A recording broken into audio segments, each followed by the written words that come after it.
Also, Buncombe County Schools will also have a district course catalog available March 1st. This district catalog lists all courses offered through Buncombe County Schools.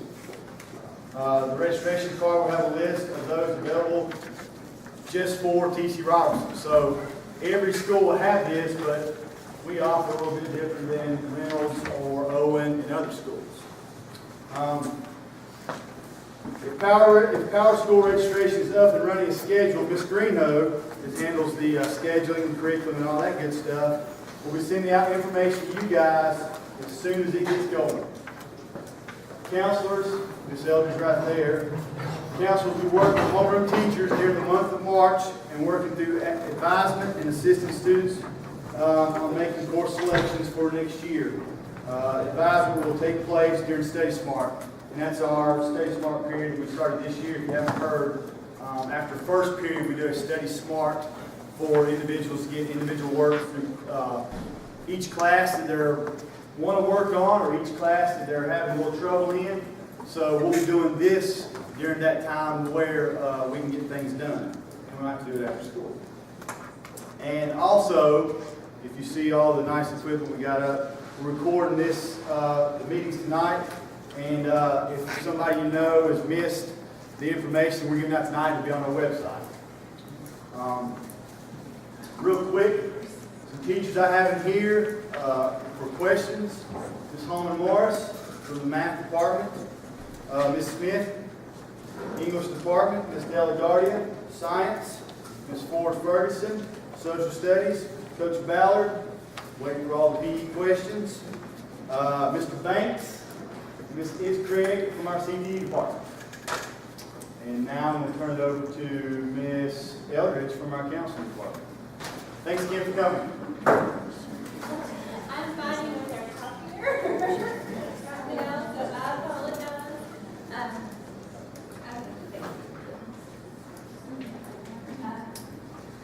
And I wanted to present Ms. Johnson first from our college readiness class. She has a video she'd like to introduce you to.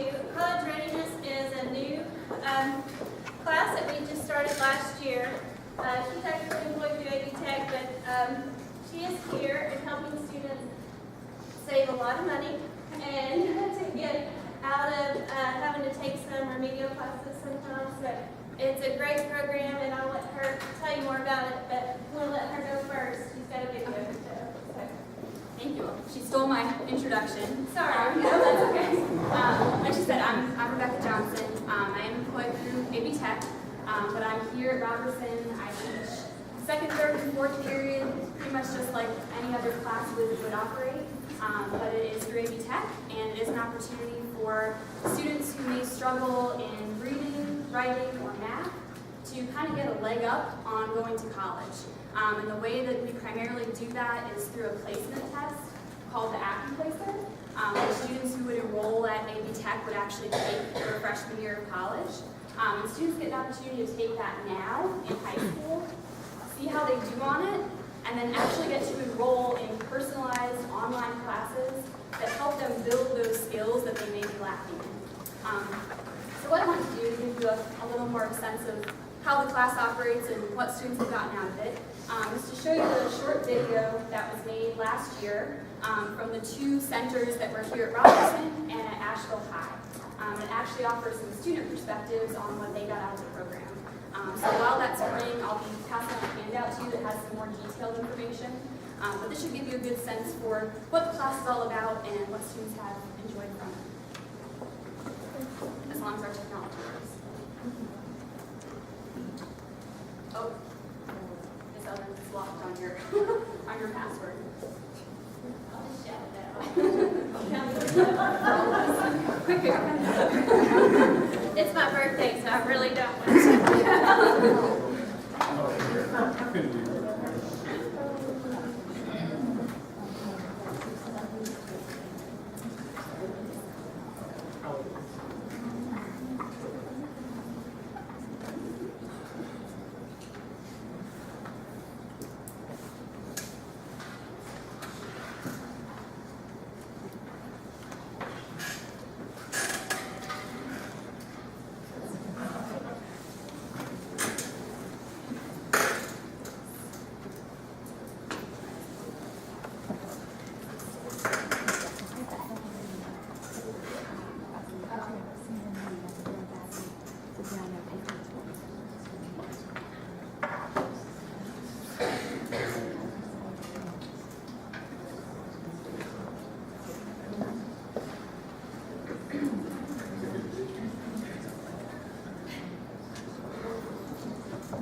Anybody know how we could use this? Anyone know how to mirror an image on a projector on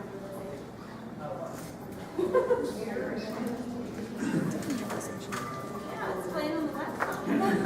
The purpose of the I don't know why you need to go.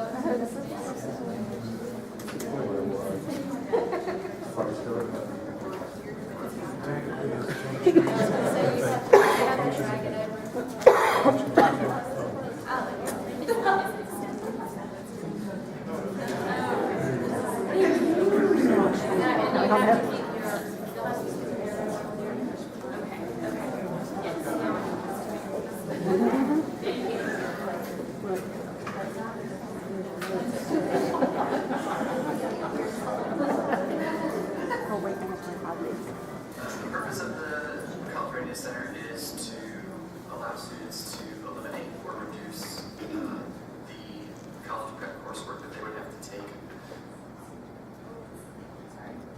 once they enroll at AV Tech. And to prepare students for college, these are for students who need a leg up. They are highly motivated students and they want to go to college, but they just need a little assistance so they can be successful.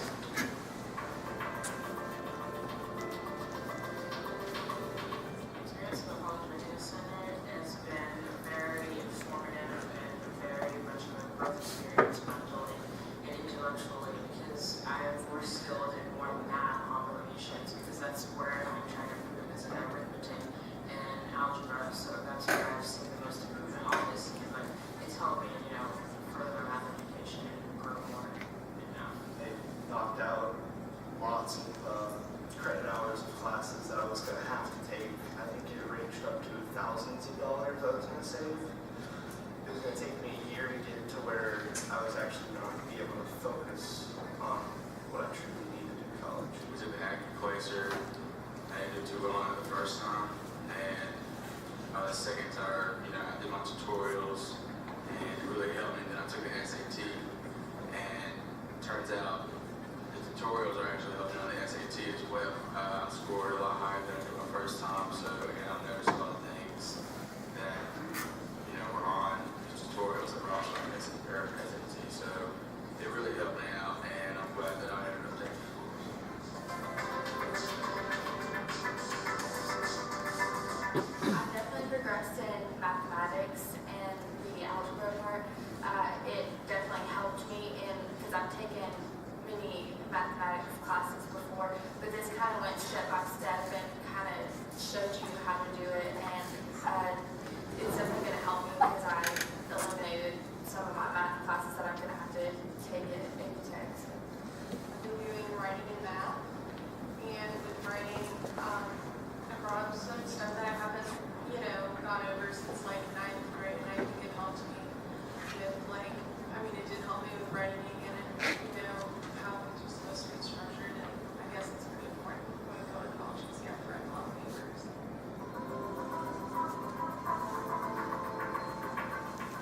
Kind of have get that sense of independence basically because your work, you're basically doing your work and it's basically on how much you finish it, how much work ethic you put into it. So it gives you a form of independence and you're trying to work on your own, the teacher's not babysitting you kind of thing. So that's when you really have to get that, I gotta get my work done or I'm not gonna get a good grade in this class. That's kind of where it helps you because it's your responsibility. It's really specific to my needs and what I needed to learn. So I felt the class was very personal.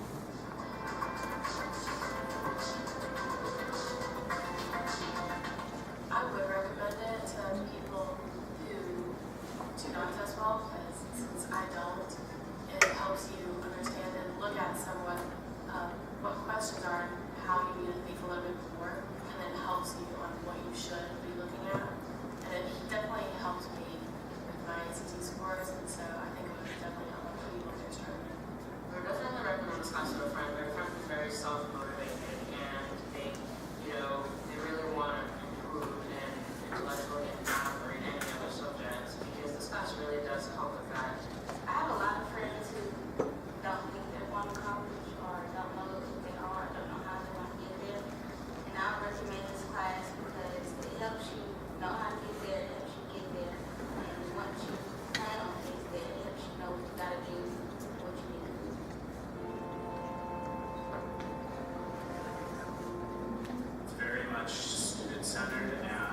So they go at their own pace, so the high flyers can fly high, and people who need extra one-on-one help, I can attend to that and respond to that in a meaningful way. Pretty good passages. Okay, so those were last year's facilitators as well, so that's part of why I'm not in there at all, but I am the role of that teacher now this year. And my goal for tonight was really just to get the word out about this class. As you heard students mention, it can help you to eliminate some developmental college coursework for some students. It can help to improve SAT scores, and it can also help to just prepare students for applying to college and succeeding in college. So I know this may give you as many answers as it does questions, so I am going to pass out a handout that goes into a lot more detail, and it has a frequently asked questions section on the back that hopefully will address a lot of the other questions you might have. My contact information is on here as well, so feel free to reach out to me if you have more questions, and I look forward to seeing your students in my class next year. So, thank you.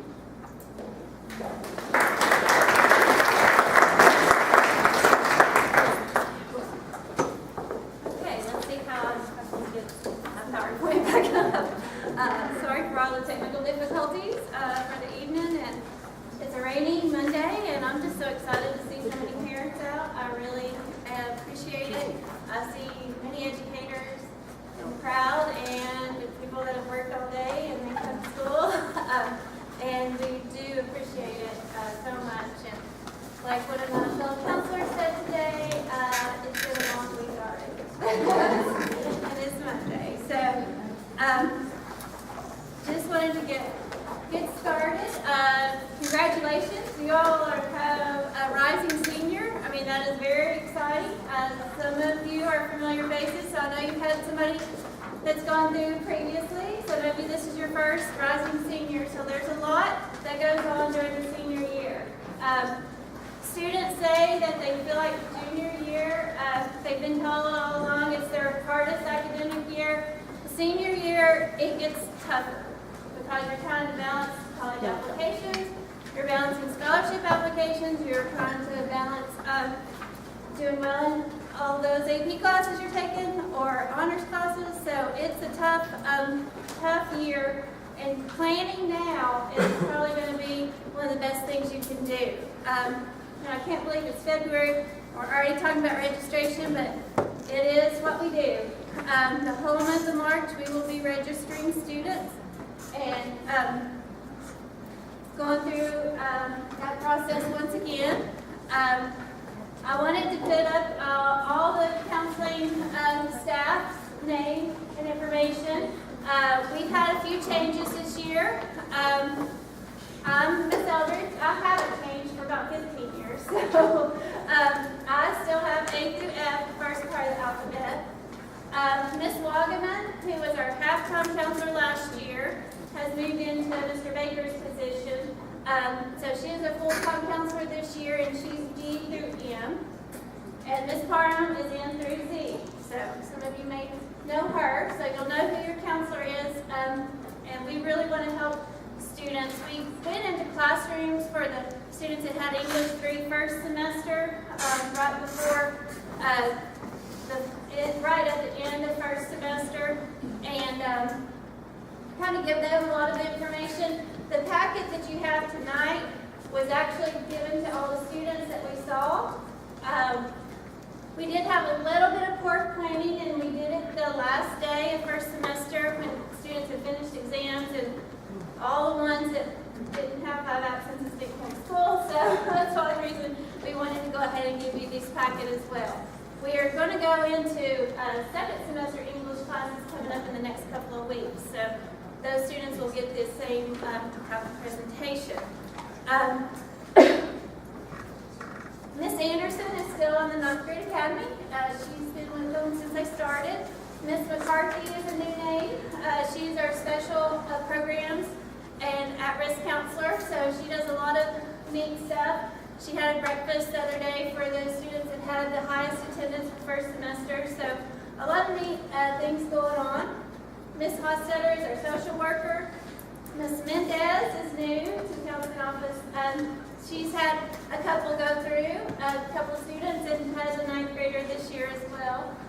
She helps a lot with transcripts and scheduling appointments. And then Ms. Castello is our graduation initiative coordinator. So registration, you're going to get a card this year. The old days, we're going back to the old days where you actually are going to be choosing classes on a paper card. We're hoping that Power School is going to work and you can actually do it right online as well, but at this moment we're just not sure. So we know for sure we'll have a card.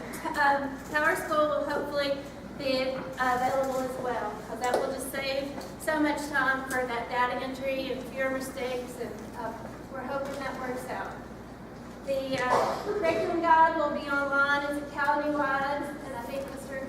Collins had mentioned that. We are going to advise each group of students through their homeroom. So we will send out a schedule the whole month of March.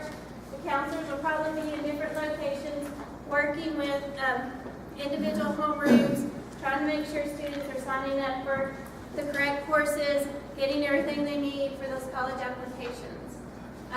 Registration ends that last day of March that we're in school, and that's when everything will need to be turned in. So the graduate, it's changed a little bit. This year's class has an added graduation requirement. We still have 4 Englishes, so Ms. Smith is pretty cut and dry. You got English 1, 2, 3, and 4. You do have options for honors or AP for English 4. Math, it keeps changing this on the board, so you might want to help me out on this one. But math 1, 2, and 3 are our first levels of math. And then our 4th level of math, we have some options. I have my handy dandy flow chart from the math department. But after math 3, you have different options, different tracks you can take. So math 3 standard, you can go Essentials of College Mathematics, which is also a new program that is also helping build those mathematical skills that help you test well. They go back and review some algebra, some geometry, algebra 2. So it is a good, great foundation math course. It is standard credit. Math 3 standard can also go to discrete math with statistics, or even discrete math honors. If they're a good, solid math student in Math 3, they have those 3 options. Math 3 honors, the students are either going to go to discrete math honors or pre-cal honors. And then from there, which many of your students will be doing, either going to AP statistics or AP calculus. Are there any questions about the math flowchart or what students not need to be signing up for? We have an expert. She is the math guru in the room. If y'all have any questions, she's the one to ask. I call her all the time. Have students transfer in or different math credits. So from math, you got different options for that 4th math. Health and PE, hopefully everybody got that out of the way back in 9th grade. Got your CPR certification. Sciences, there are still only 3 sciences required to graduate: Earth and Environmental Science, Biology, and Physical Science. In the physical science, there's some different options. A student can do a standard physical science class. That counts for graduation. It does not count as a lab science. And many colleges are looking for a lab science. So if you're planning on applying to a 4-year college or university, you want to have chemistry or physics. If you're thinking about a South Carolina school, any South Carolina school, they're looking for chemistry and physics. So they're requiring those 2 additional lab sciences. Some other schools, University of Tennessee, I think they're looking at chemistry for sure, and that was on our science handout. But those are, you have options. And if you have had doubled up and taken chemistry, and biology. You have options for AP. If you have chemistry honors and biology honors, you can either do environmental AP, or next year, an AP offering we're going to have is AP biology. This year we had AP chemistry. Next year it's going to be AP biology. We're going to alternate back and forth. So for your students that are wanting to take that AP science, they can do AP environmental, which is 1 semester, or AP biology. Are there questions? Or AP physics does not require a biology, or it doesn't have a prerequisite of having to have physics honors. So a senior has lots of options. They could take physics honors. Most of them they've had the chemistry already. They can do the AP biology or AP environmental. So there's lots of options. Any questions on what those look like?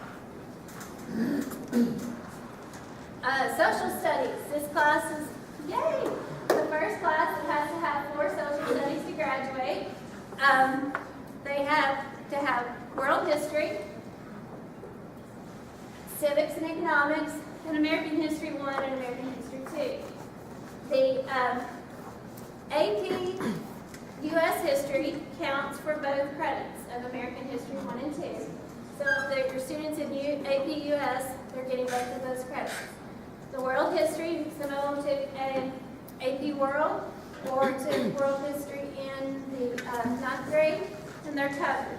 What we got to make sure is there are several students that were going AP track that took civics in 9th grade, but if they did not take civics in 9th grade, we've got to fit that in for their senior year. So there's now 4 credits of social studies required. And we're going to have some new offerings for AP next year that some of your seniors might want to look into. And I'm going to let Mr. Boyd and Ms. Ford tell you all a little bit about that. I'll go ahead and go first since mine's not a new one. We have the AP Gov class. It's 1 semester, so either fall or spring, they can get that AP credit in a 1 semester class. It's similar to civics, but there is no economics component. So we would be looking at structure of government, but the fun part with AP that you don't get in civics is that we really get to look at how the players play through that structure. So talking a lot about politicians and what goes on politically. So that's one consideration if you're looking for another AP course. And the new course that she's referring to will be for AP European History, which will be a semester-long history class. It'll be the only one that counts as a history credit that is a semester-long, whereas World and US are all year-long. This one will be just a single semester. So any of your students becoming a senior next year, this would be a class that, even if they didn't take World AP, they just took civics, or they took it as a 9th grader and want to take civics as well. This is still an option for them that can sometimes be used to gain college credit to cover as like a World Civ credit or something like that. So I would be in the section of that, I believe, and Mr. Fox, who taught World History AP with some of your students, he'll be offering sections of that as well. So if anybody thinks today where their students might be interested in doing that course, I have information handouts, so I'm just going to give you those to, that's okay. So anybody who'd like one, just let me know. And another option for social studies is psychology, which is very popular with a lot of seniors. I'm going to ask about the AP Gov too while we're at it. So there's some changes. AP Gov actually did not make this year, so I mean it's a great class that a lot of students have enjoyed over the years. I don't know how we didn't get it this year, but probably with the added social studies requirements, it's just one of the classes that they take. And that covers all those basic graduation requirements. Any questions before we kind of move on to the next part? Like I mentioned before, you got to have CPR. That's new. You got to have the graduation project, which is not new. So next year in that senior English 4 class, your student is going to have to do a senior project, which consists of picking a topic, doing a proposal letter, which a lot of them will do this year, finding a mentor, doing practical hours,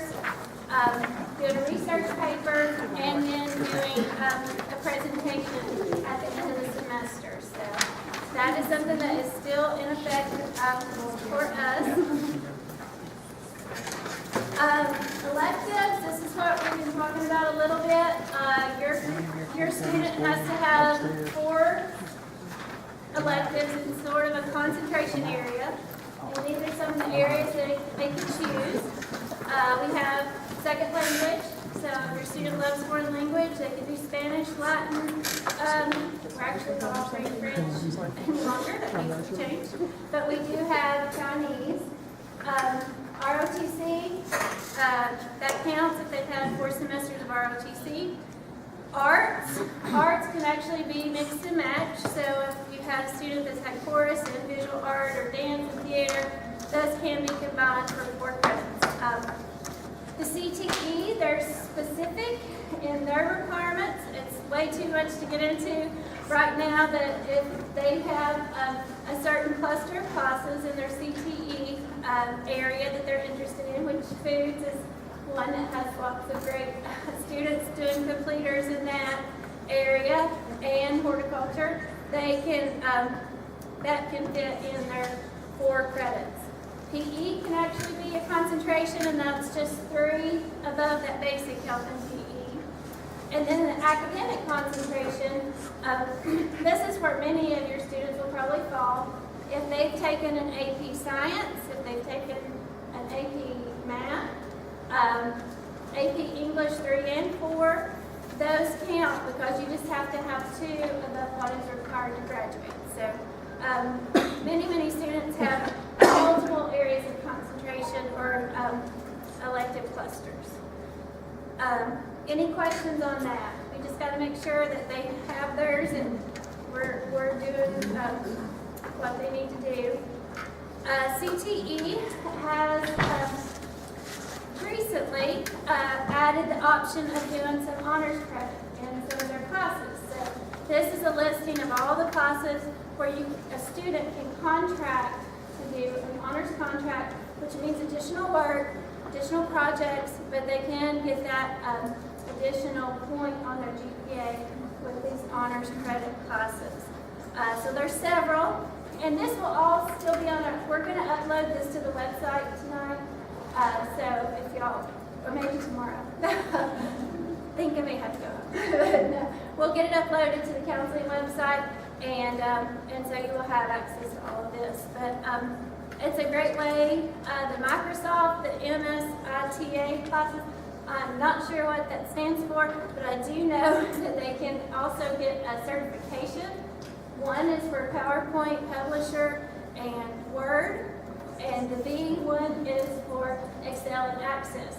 So both of those classes, along with getting an honors credit on their GPA, they can also get a certification that they can put on their resume, which is great.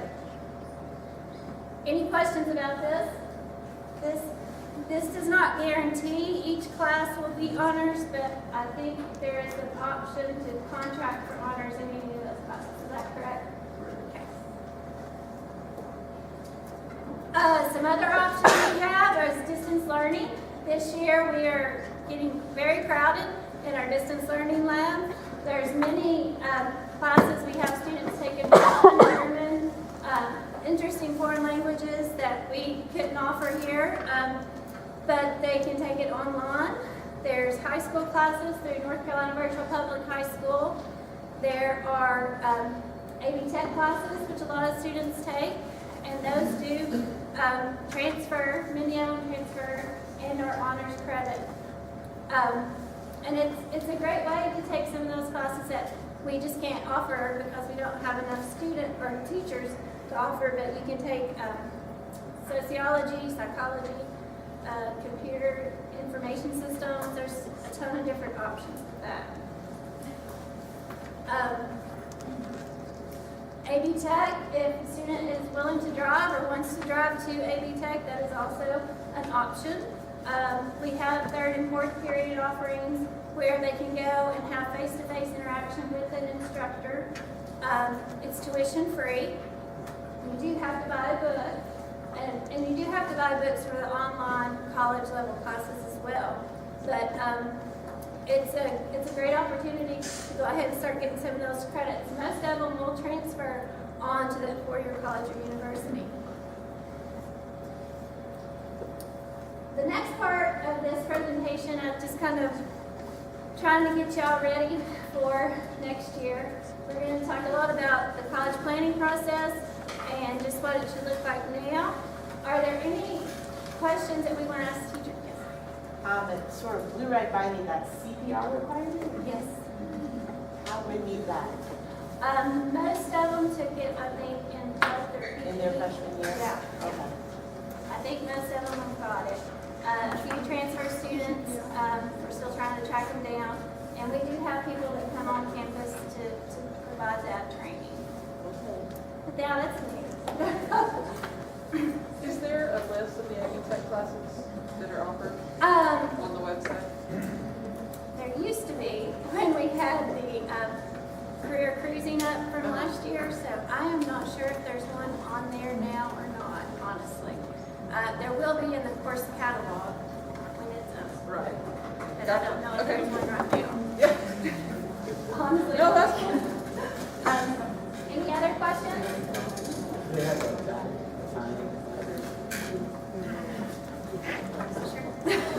I think they do, honestly. And that, you can look at North Carolina Virtual Public High School for some of the high school classes. I think it's ncbps.org or just Google North Carolina Virtual Public High School. I think this is offering options there. Okay. Next thing before we transition, are there any more questions for our teachers or anything that we can help answer? If they want to go, I won't give it. Unless y'all need, I'm going to ask you questions now. I know they've had a long week as well. The science has a compilation handout. Oh, okay. Okay, do you want to have a pass it out or? I'm not sure how much. Does anybody want to sign it? The science curriculum? Yes, it's that. Okay. If y'all want, got a couple of takers to still for you. We can make some more copies. My lovely copier is giving me the bit tonight.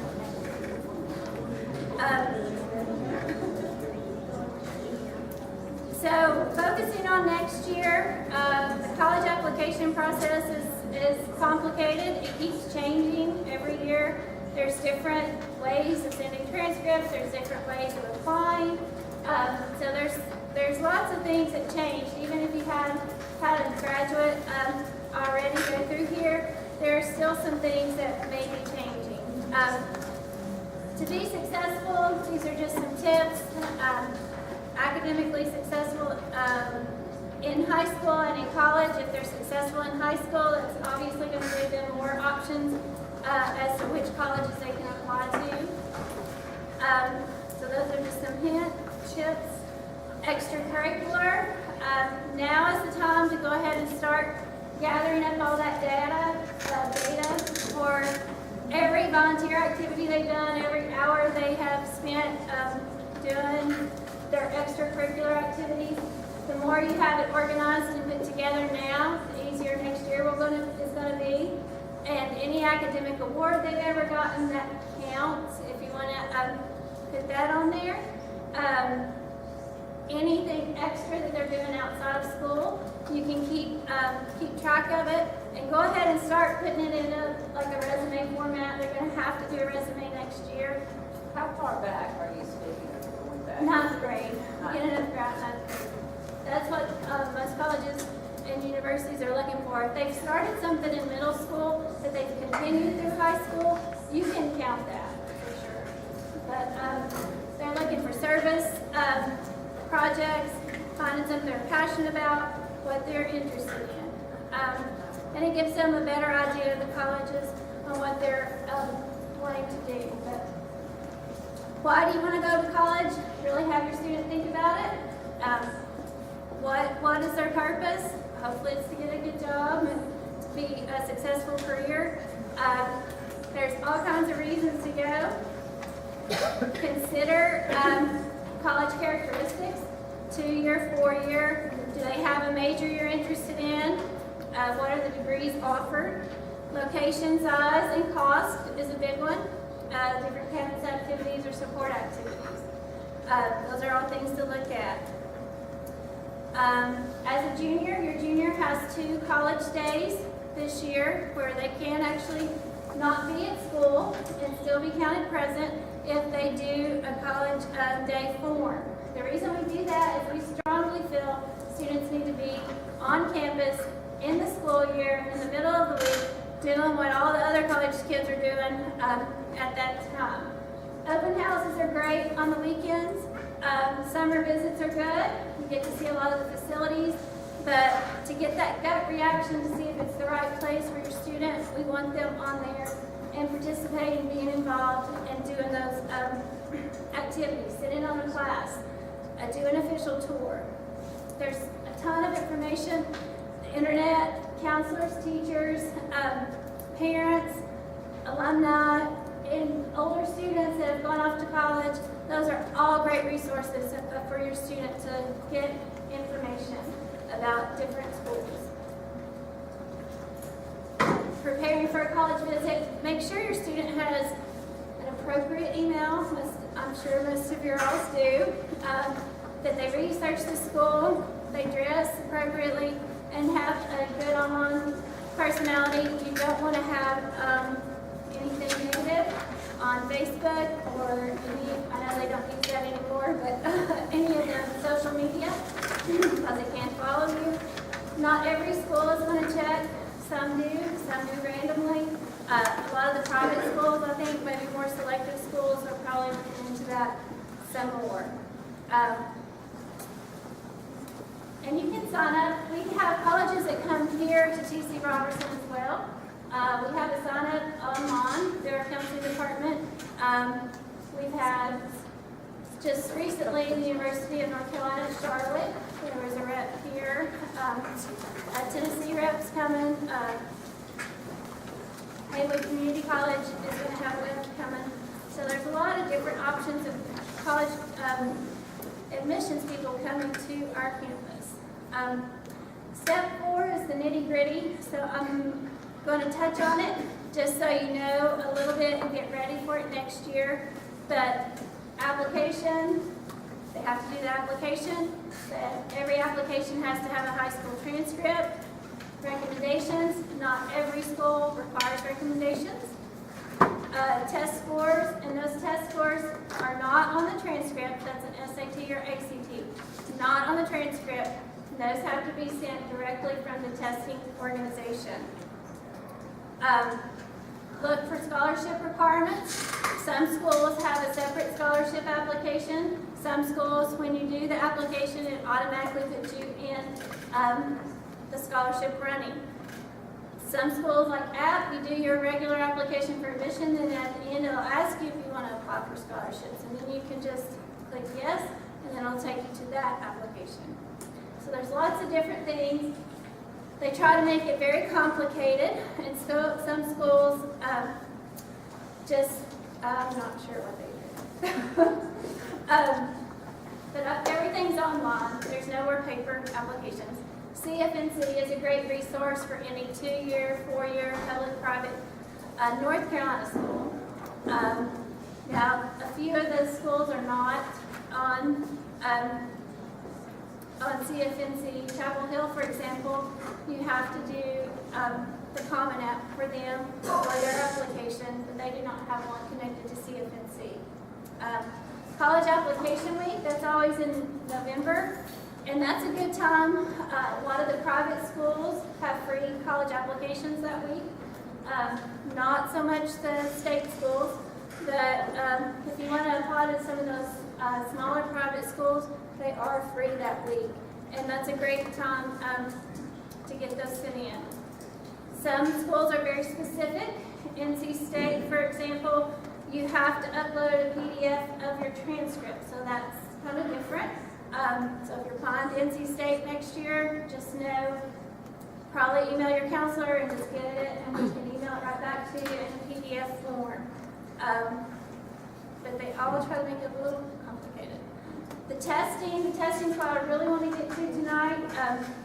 While I have you here, Now's the time to start the first question if you haven't already started. March 3rd, it's a Tuesday. Hopefully it won't be raining today. The students are going to take a free ACT. That's provided by the state. They don't have to sign up on their own. We're going to bring them all in here and do the pre-registration. It'll be in the Freshman Academy, but that is a free ACT. They can use that for college admissions.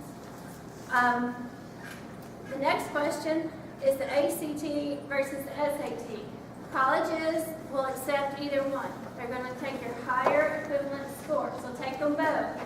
We recommend taking them both this year, seeing which one is your better test. They are a little bit different, the way they're scored and the content.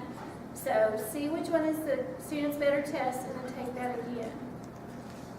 And when you register for an SAT or an ACT, and this includes the free one that they're going to be taking, you can put down 4 colleges to receive that score. And it's okay to go ahead and put down 4 colleges because the colleges are going to take the higher score. They're probably going to super score. Many schools, including Carolina, are now super scoring the ACT as well as the SAT. So the SAT's been super scored for a while, and now many of the other colleges are super scoring the ACT as well. So taking it more than once is not going to hurt you. And taking it and submitting those scores is not going to hurt you because they're going to come up with the best score possible. If they've already taken an ACT, when they come in March to register for the one that's free, does he need to bring his son from the original one? No. So it'll be connected, I think, through His name and all of that.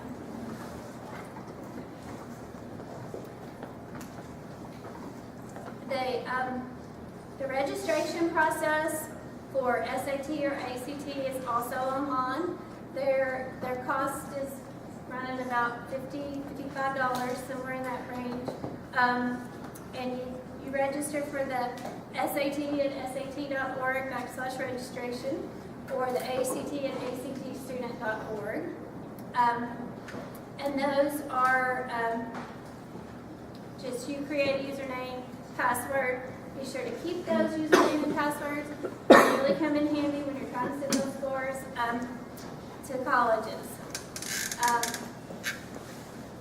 I did want to mention not every college will super score, but most do. So as you're going through this process of looking at different schools to apply to, that's something you may want to look at. Any other questions about SAT versus ACT? The test dates that are coming up, March 14th is an SAT, so that's really close to March 3rd. But if your junior wants to go ahead and sign up for their SAT at that point, they can get their scores back at similar times, be able to compare, and then be able to see which test they're going to take a second or third time. Friday the 13th is the deadline for that March 14th test. So that's this Friday. So if you're thinking about that test, that's a good time to go ahead and sign up. There's also a May and a June test. ACT, there's 2 more options after the March test date, and those are April 18th and June 13th. So be sure that you do register before those deadlines. The price goes way up if you don't, and then they close the window to where you can't do on-site registration anymore. So be sure to get it done before then. Do they have an opportunity to take like the SAT in their senior year? Like if They can, yes. They can. You're probably going to sign up for the first one, which is in October. And they have an October and November one. And a lot of schools will hold off on their admission decision if they do an early application until they see those test scores. So when they're applying to the colleges, it'll ask what test have you taken, and it'll ask what test you plan to take. So especially that October and November one. questions? Transcripts, we won't get into too much, but sending transcripts, you have to send one for each application. If you do through CFNC, even if you don't apply to the college through CFNC, you can send it for free. If it's a North Carolina school, the Common App, are you familiar with the Common application? Some of you, maybe. That is a college application process where you just fill it out once, the main part, and then it will populate to other schools. You can apply to several different schools, mainly competitive schools, in-state, out-of-state. We send those electronically. You have to invite your counselor and a teacher for recommendations for the Common application.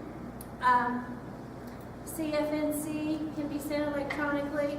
Out-of-state, we still, some of them like South Carolina and College of Charleston, they use a program called CollegeNet where we send transcripts through that electronically.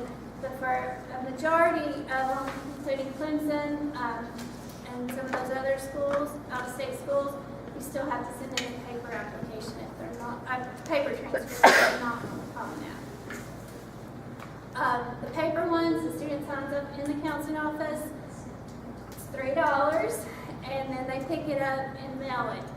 Some schools have a counselor report, Clemson being one of those, that's a popular school, so you need to make sure when you're doing that application. The recommendation, give people plenty of time to write a good letter of recommendation. It is not required for every application. A lot of times students don't realize that, but for many, in any school that you're applying to on the Common App, you do have to have a teacher recommendation and a counselor recommendation. So let those people know. We have a little form, it's online or in the counseling office that helps us write a better recommendation. But one thing that I would encourage you all to do is encourage your students to come make an appointment with their counselor so we can get to know them as we're going through the rest of this year and next year. Resume we've talked about. Go ahead and get everything organized. Personal statement, some schools require it, some schools don't. But this is just a way of the student being able to express themselves, maybe something that's not on the application. Step 5 in this process is paying for college, and we will get into that a little bit more as they get to be a senior. But there's scholarships are based on something and can be awarded for many different areas. It can be a private organization, it can be a parent's employer, it can be the school itself, the institution you're going to. Need-based awards are based on families' income, and those are grants, loans, subsidized loans, parent loans for students, or work study. The FAFSA, you do that next year. It's based on this year's income, so you can't do it until January, until after you've received your tax information for 2015. And then you want to do it as soon as you can, in that January or February date, because I do run out of some money, some of the grants in particular. Ms. Parham does a great job with our scholarship listserv. Fastweb.com and scholarships.com are also two really big, huge national databases that students can go ahead and sign up for as a junior and put in their information, and then they will send emails about different scholarships that they can apply to. Also, check on the website or the counseling office. The email listserv is great. We'll continue that for next year. Websites, if your student's looking for out-of-state schools, there's a ton of information out there. CapEx is one that I really like, and in that packet, a lot of our handouts are from CapEx, but it gives you scatter plots. So it gives you green dots for the students that were admitted, yellow dots for the ones that were deferred, and red dots for the students that were not admitted. And it's on a SAT, GPA type of continuum. So it's a good site. FAFSA. There's a FAFSA forecaster you can go to there, and it gives you an idea if your income's going to be about the same last year as this year. It gives you a really good idea of what you might get as far as financial aid. Next year, we're really looking ahead, but just make sure you communicate with your colleges and continue to follow through with the plan. If you have a student athlete that is wanting to play athletics in college, they do have to sign up for the NCAA Eligibility Center, and they can go ahead and do that this year. We do send transcripts, and actually Ms. Gaddy has turned to Ms. Mendez, so it says that. If you're taking the SAT or the ACT, the code that they use is 999, and that they will receive that testing information. You have to do an amateur questionnaire and a couple other things, but it's online and it's pretty straightforward.